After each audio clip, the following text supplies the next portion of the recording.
Bom dia, cá estamos para mais uma conversa com saúde e a poucos dias do Natal quisemos falar sobre o Natal saudável e daí termos connosco a Alexandra Bento, a doutora Alexandra Bento, que é bastonária da Ordem dos Nutricionistas desde 2012. Tem por isso muito historial nesta batalha pela alimentação, por uma alimentação mais saudável. Doutora, bom dia. Olá, muito bom dia, Luísa. Desde já, muito obrigada pelo convite para estar aqui hoje a falarmos um pouco sobre alimentação saudável nesta altura do ano. Uhum.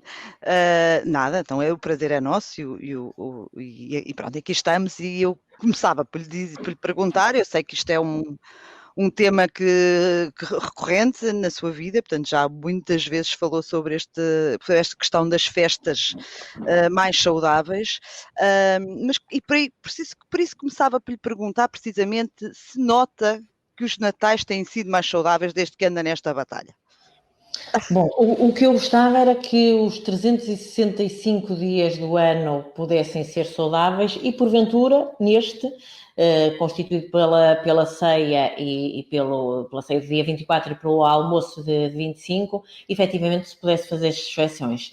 Porque, repare, Luísa, de facto, se nós em todos os dias do ano tivermos comportamentos que são saudáveis, dias que são saudáveis de bem-estar, de bem comer, de nos mexermos convenientemente, de termos, no fundo, um conjunto de atitudes e de comportamentos que sejam saudáveis, convenhamos que a festa no dia de Natal também faz parte deste comportamento saudável. Agora, o que nós não precisamos é de fazer esta festa por todos os outros dias do ano. E o que se verifica muitas vezes é que o jantar de 24 e o almoço de 25, portanto a ceia e o almoço de Natal, são perpetuados por muitos dias e que se confecciona também em quantidade muito elevada nesses dias e de alguma maneira para não desperdiçar a comida, o que me parece um bom princípio, não desperdiçar a comida, vamos exagerando e vamos levando do Natal para a passagem de ano, da passagem de ano para os Reis e de repente esta festividade que são 2 refeições já se transformam em algumas semanas. Isto sim, claramente, não faz parte de comportamentos saudáveis.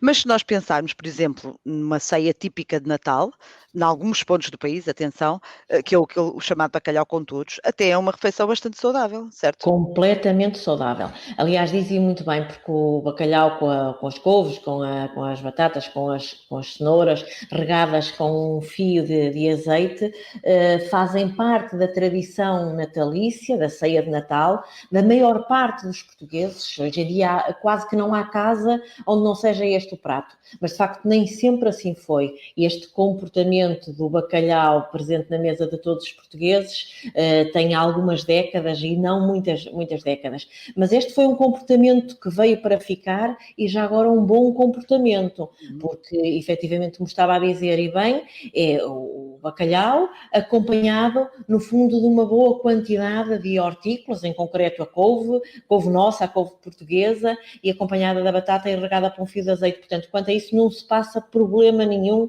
com a... O problema é o que vem à volta disto. Isso. E deixa-me dizer uma outra coisa, Luísa, que também é muito interessante, que é as famílias confeccionam o bacalhau com as batatas e depois associam um comportamento muito interessante àquilo que sobra, que é a roupa velha para o dia seguinte. Que isto transporta-nos para uma visão muito interessante da alimentação, que é nós confeccionarmos, preferencialmente na justa medida, naquilo que precisamos para comer, mas se ainda assim sobra, as sobras são transformadas num outro prato diferente. Outro prato igualmente saudável. Porque só leva mais um bocadinho ali do refogadozinho, uma coisa. Exatamente, em que se pode juntar um pouco de alho e, portanto, o azeite, em vez de ser colocado em cru, acaba por ser envolvido. E, portanto, maravilhoso, maravilhoso. E, portanto, isto demonstra-nos aquilo que é a nossa tradição culinária, o que é a cozinha portuguesa e o que é a necessidade de nós termos comportamentos que são saudáveis e sustentáveis. Cada vez mais nós temos que ter esta visão do saudável, mas Com o do sustentável. sustentável, não é? E, portanto, se eu lhe posso dar alguma dica para este Natal, que já se percebeu que o que eu advogo é que temos 2 refeições, a ceia de Natal e o almoço na nossa família, que devemos confeccionar na justa medida daquilo que necessitamos e, portanto, não confeccionar muito mais do que aquilo que Ainda por cima, necessitamos. este ano vai ser bastante mais contido, não é? Portanto, a partir as Exatamente. quantidades terão de ser reavaliadas e reajustadas. Ajustadas, porque claramente nós queremos que este período seja um período de verdadeira fraternidade e que possamos estar com os nossos, mas com poucos dos nossos. E, portanto, à mesa, certamente, com o necessário distanciamento físico, não é distanciamento social nem familiar, distanciamento físico, com as devidas cautelas, porque o que nós estamos, de facto, é cuidar da nossa saúde e da saúde dos outros, proteger-nos a nós e proteger aqueles que mais gostamos, que é claramente aqueles com quem queremos passar o jantar de Natal, a ceia de Natal e o almoço de Natal. E, portanto, nós juntamos-nos no Natal àqueles que mais gostamos. Se vivemos um período particularmente difícil, de facto, vamos ser menos à mesa desta festividade, então também vamos confeccionar menos comida.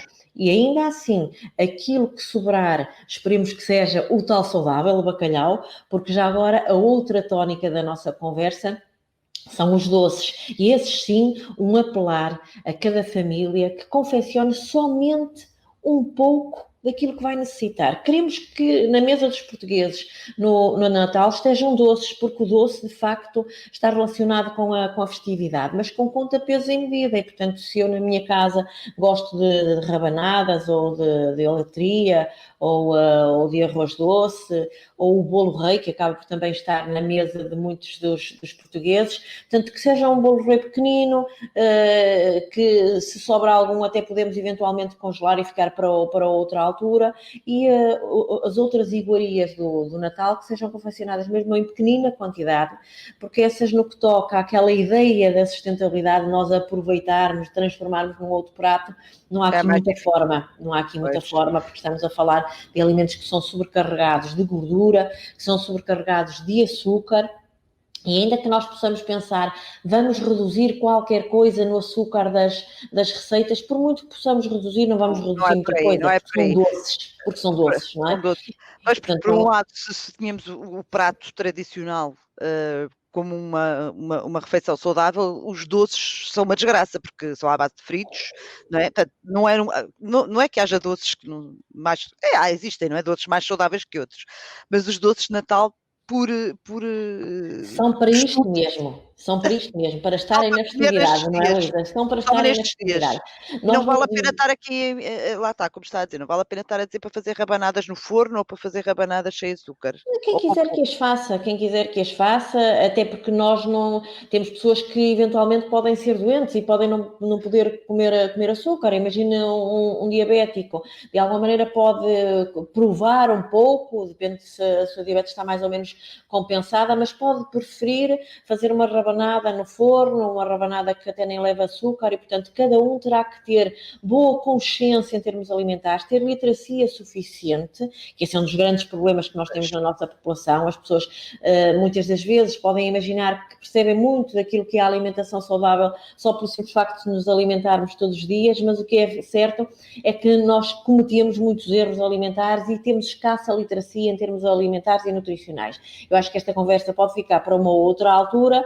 Mas pode-nos dizer agora, por exemplo, aqui, quais são os principais erros que encontra à mesa dos portugueses, fora do Natal? A mesa dos portugueses, fora do Natal e também no Natal, é um consumo muito insuficiente de hortícolas e de fruta, não é? Portanto, alimentos que de alguma maneira são de origem vegetal, as leguminosas, as frutas, as hortaliças e os legumes. Estes claramente devemos aumentar a quantidade. Genericamente os portugueses comem pouco destes e, por oposição, comem muita quantidade de alimento no seu todo. A maior parte das pessoas, ou um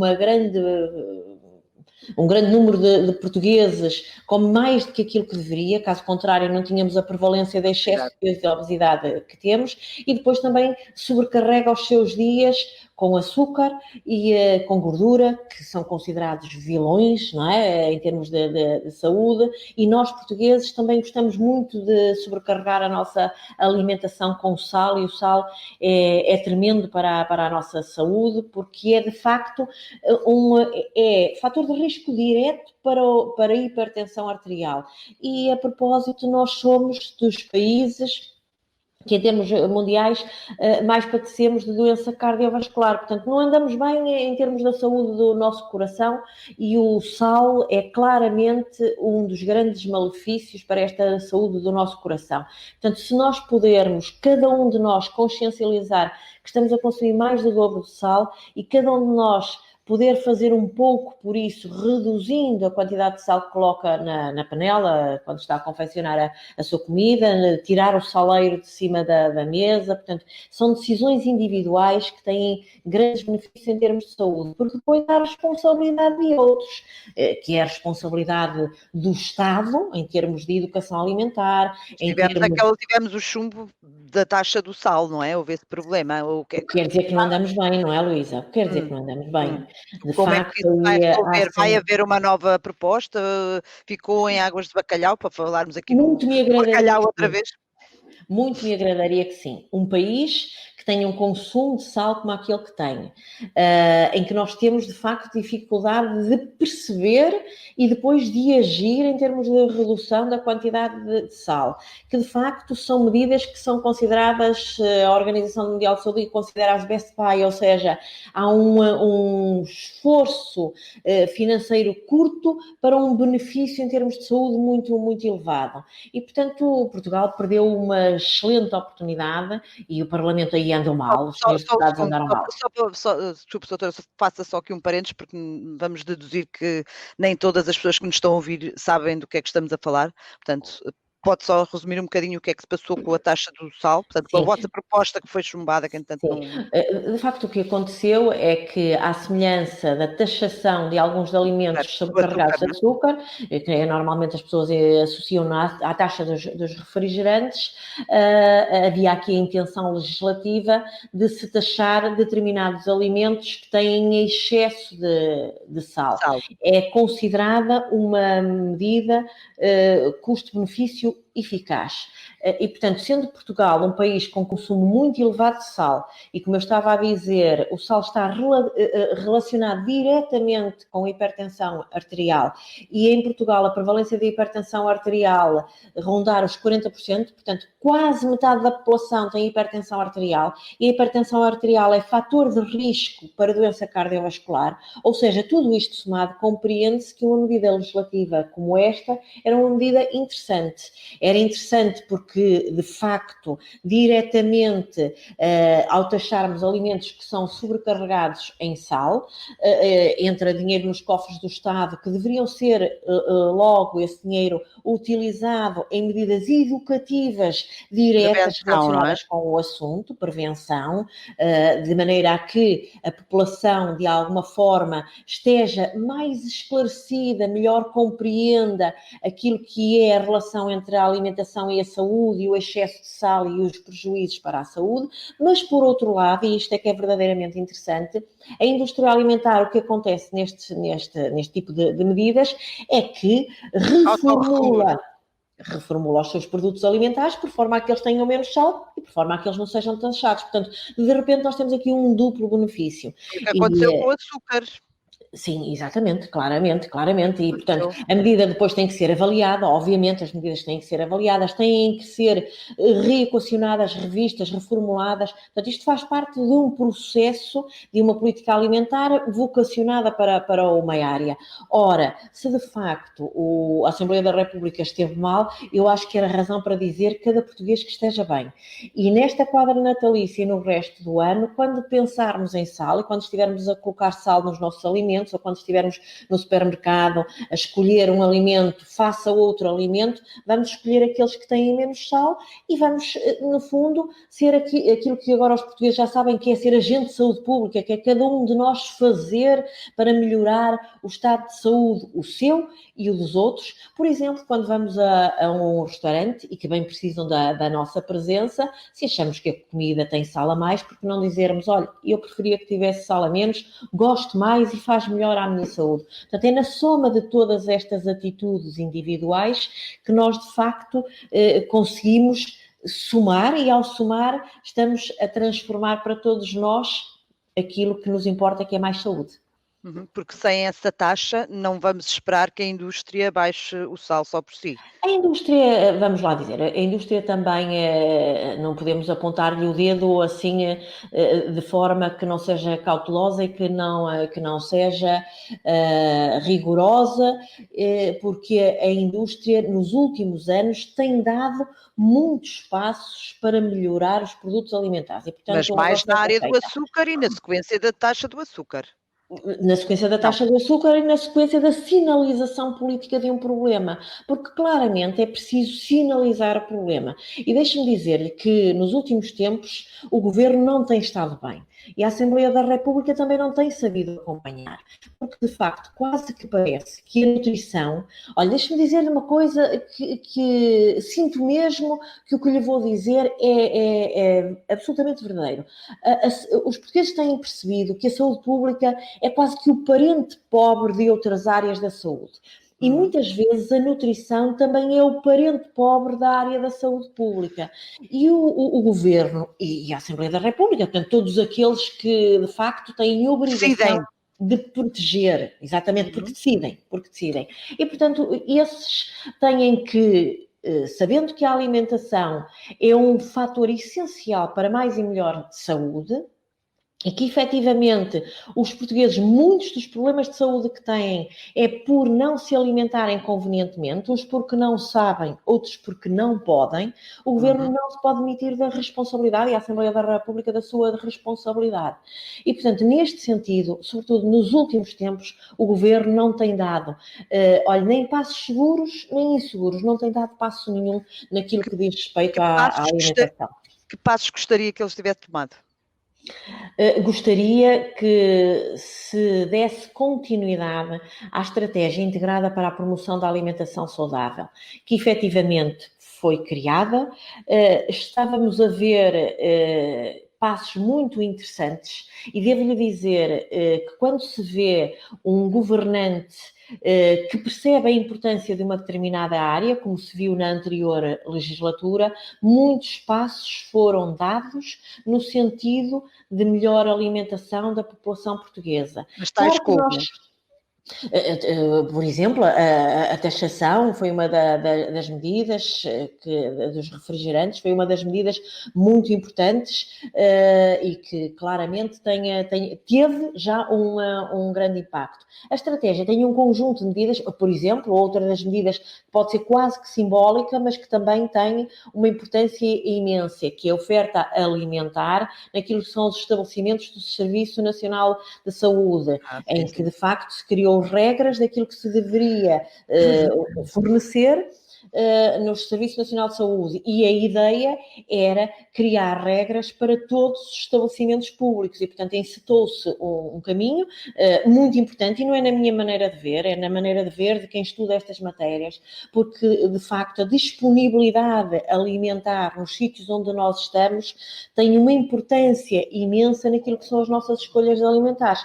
Dito de uma maneira simples, Luísa, se eu estou a trabalhar e tenho uma boa oferta alimentar saudável, saborosa, com um preço que é conveniente, eu claramente vou escolhê-la. Pelo contrário, se eu não o tenho, as escolhas alimentares não vão ser acertadas e assertivas. Portanto, se nós estivermos aquilo que nós dizemos que são os ambientes alimentares salutogénicos, os ambientes salutogénicos e alimentares salutogénicos... Por oposição ao obesogénico, não é? Por oposição a obesogénicos. E é nos sítios onde nós estamos. Onde é que os adultos estão a maior parte do seu dia? No seu local de trabalho. Onde é que as crianças estão a maior parte do seu dia? Nas escolas. E, portanto, escolas e os locais de trabalho assumem uma importância estratégica.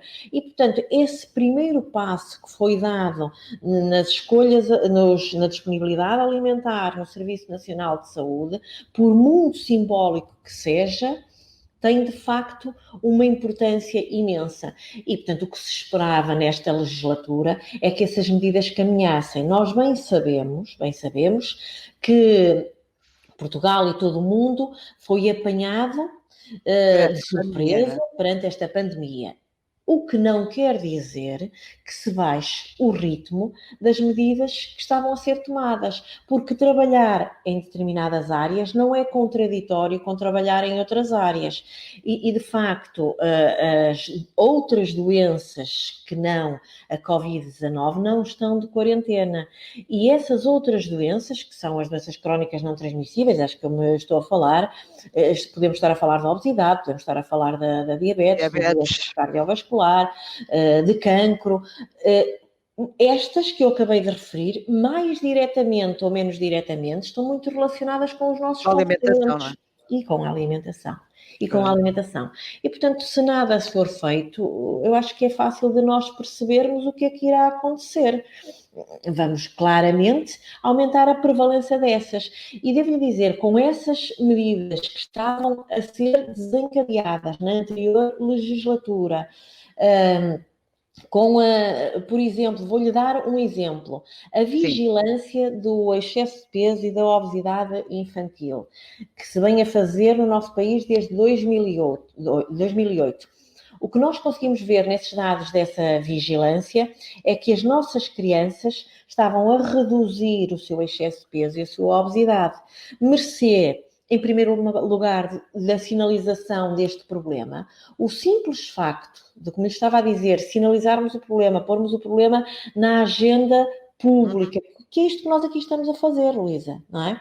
Nós, ao conversarmos destas questões e ao sinalizarmos como questões importantes num programa já agora que se chama Visão com Saúde, portanto, estamos, de facto, a falar para um conjunto de portugueses, sinalizando estas questões e sinalizando a importância da alimentação para a saúde e dizendo alguns dos problemas em termos de saúde para a nossa população. E lembrando que há mais doença e mais saúde para além da Covid, não é? Exatamente. Há mais doença e mais saúde além da Covid, e a Covid, de facto, está a desviar muita da nossa atenção, não estou a dizer de forma ilegítima, mas a desviar muita da nossa atenção, muita da saúde, muitos recursos em saúde, e estão a deixar de lado estes outros. E, portanto, pelo menos quem nos ouve, que tenha a consciência de que há um conjunto de comportamentos e de atitudes que nós próprios podemos e devemos fazer a bem da nossa saúde. E muitos deles são muito simples. E na questão da alimentação, a alimentação saudável não é uma alimentação chata, desinteressante, sem sabor, mais cara. Não é nada disso. A alimentação saudável... É o quê, então? Diga-nos assim, em traços gerais. Olha, o que é que as pessoas podem fazer? Porque cada um decide o que come, não é? Portanto, chama uma decisão individual. Por mais que haja medidas, é sempre uma decisão individual. Olha, é uma decisão política, porque cada um de nós, quando está a decidir o que vai comer e o que vai comprar e decide não comprar um outro alimento, portanto, é também uma decisão política. E, portanto, para isso, já agora... O que é que pode fazer? Nós podemos fazer? Em primeiro lugar, que a maior parte do nosso dia seja ocupado com alimentos de origem vegetal. Não quer dizer que nós possamos transformar em veganos. Nada disso. Não é isso que eu quero transmitir. Quem entende ser vegan é uma decisão individual, mas dizer que a alimentação, para ser saudável e um comportamento saudável, é de base vegetal, portanto, mais vegetais na nossa vida. E, portanto, comer sopa ao almoço e ao jantar, nos nossos pratos que adicionem sempre hortaliças e legumes, a fruta que esteja sempre presente no nosso dia, de preferência à sobremesa, à meio da manhã, à meio da tarde, porque não começar o pequeno almoço, o nosso dia também com uma peça de fruta. Portanto, esta ideia acho que tem que ficar bem vincada. As leguminosas que estejam presentes, nós temos ao longo dos anos diminuído a quantidade de leguminosas nas nossas refeições. Como é que é possível? Se é um produto alimentar tão saudável, as ervilhas, os feijões, e olha, feijão... Os tremoços que as pessoas esquecem, são leguminosas. Já reparou quando nós falamos em feijão, há uma panóplia de feijões? Feijão não é uma coisa, há imensos, cada um deles com sabor diferente. Podemos colocar na sopa, podemos colocar no prato um arroz de feijão, um arroz de grão, uma massa com feijão ou com grão que é tão saboroso e faz tão bem à nossa saúde. De facto, as leguminosas têm imensa fibra, também têm proteína, portanto, são interessantíssimas. Portanto, eu acho que esta primeira nota, vamos comer mais alimentos de origem vegetal, é importantíssima. Depois, acho que uma outra nota é, já agora vamos escolher produtos que sejam mais próximos. E os produtos mais próximos, de uma assentada, nós estamos a ter uma atitude que é claramente sustentável, também será, porventura, saudável, que é isso que nós queremos, de base que seja saudável, mas também estamos, de alguma maneira, a engrandecer a nossa economia. Portanto, estamos a pensar na saúde do planeta, estamos a pensar na saúde económica daqueles que nos alimentam, exatamente, que são portugueses como nós, e eu acho que isso é também uma tónica muito importante. Depois, por outro lado, vamos reduzir aqueles que a população portuguesa está a consumir a mais e que nos fazem mal à nossa saúde. Já tivemos a oportunidade de o dizer, que é o sal, que é o açúcar e que são as gorduras no seu todo. Quer a gordura que nós adicionamos às nossas refeições, quer de facto a gordura que já acompanha o alimento. Portanto, nós quando compramos uma peça de carne, ao prepará-la, devemos apartar as gorduras, a pele, porque tudo isso, de facto, é muito. E já basta aquelas gorduras que estão misturadas nos feixes musculares, que aí é impossível retirar, mas, por outro lado, nós também podemos confeccionar de forma mais saudável e aí também já estamos a reduzir a quantidade de gordura. Exemplo simples, se eu tenho uma peça de carne e a vou cozer ou grelhar, eu vou retirar gordura, porque parte dessa gordura vai para a água de cozedura que eu deito fora, ou então ao grelhar vai pingar e, portanto, também vou perder essa gordura. Por outro lado, se eu fritar ou assar, eu posso ainda estar a adicionar mais gordura. O que é que eu quero dizer com isto, Luísa? Quero dizer que é muito importante nós dominarmos as técnicas culinárias. Nós dominarmos as técnicas culinárias, nós percebermos como é que se confecciona. E a confecção tradicional portuguesa da dieta mediterrânica é muito uma confecção de panela, é colocar tudo para o tacho, que é uma confecção muito saudável. Portanto, eu ponho um bocadinho de carne ou de peixe, um bocadinho, portanto, pouco, quantidade pouca, mas depois eu coloco muito legume, eu posso colocar um pouco de batata, vai tudo para a panela. E rego com um fio de azeite. E um fio de azeite não é pôr a nadar a comida em gordura. Eu acho que isto aqui também é importante, esta tónica da confecção culinária. E já agora que as nossas crianças estão de férias, e alguns pais também estão de férias, ou estão a trabalhar em casa, em teletrabalho, portanto, dito de outra forma, vamos estar todos mais em casa.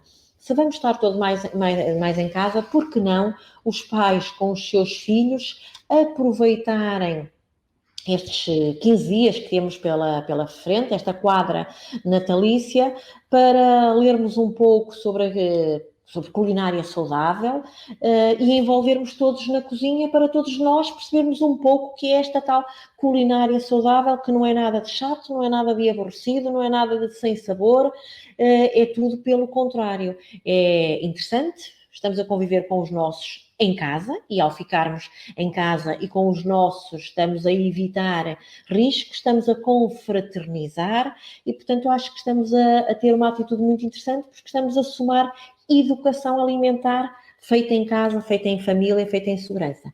Eu aprecio muito que ainda tenha esta garra toda para dar esses conselhos, porque nós vimos agora, nestes 9 meses que passaram, 10 da pandemia, que não foi nada disso que se passou, pois não, doutora. Os hábitos não melhoraram só pelo facto dos portugueses estarem em casa e de estarem perante uma situação adversa, não melhorou. Porque houve um estudo da DGS que não veio dizer isso, pois não? Trazemos mais boas notícias, não.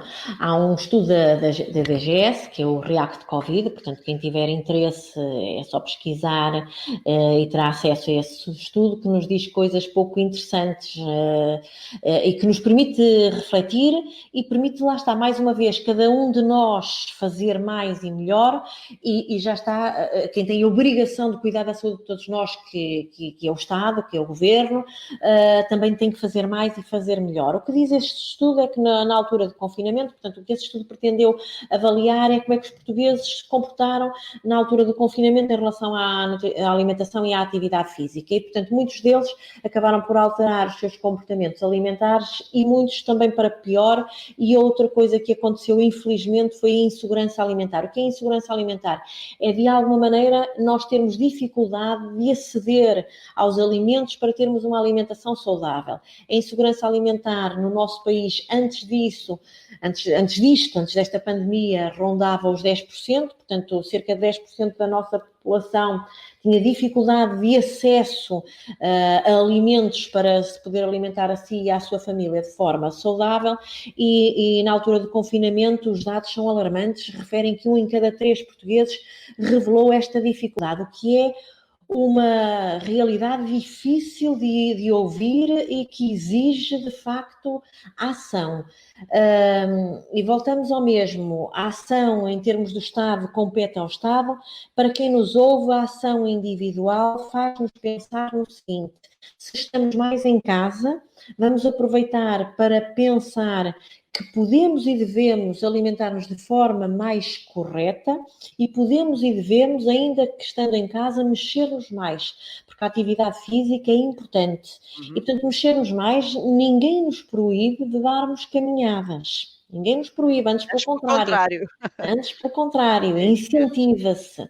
E, portanto, vamos dar caminhadas, vamos ter um calçado confortável, vamos bem protegidos, caminhar sozinhos ou com os nossos filhos, com a nossa família. E quando regressamos a casa, vamos confeccionar as nossas refeições, lendo um pouco, aproveitando este tempo também para ler, porque não também oferecer um livro que tenha algumas notas e dicas sobre culinária saudável e sobre alimentação saudável, pesquisar na internet, saber pesquisar, porque neste mundo virtual também há muita informação e contra-informação, isso também exige... Esse é que é todo um programa novo e nós já não temos mais tempo, infelizmente, porque assim, de facto, esse assunto de toda a gente agora é nutricionista, de trazer por casa, não é?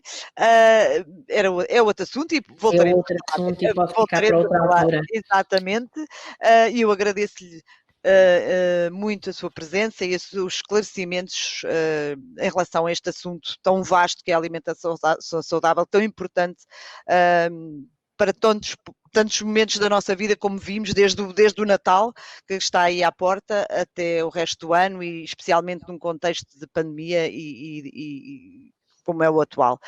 Por isso agradeço-lhe mais uma vez, espero que tenham um ótimo Natal, sem excessos. E de todas as formas... Os excessos fiquem para o 24 e para o 25, com conta, peso e medida, mas sim, que temos que, de facto, confraternizar com os nossos em segurança.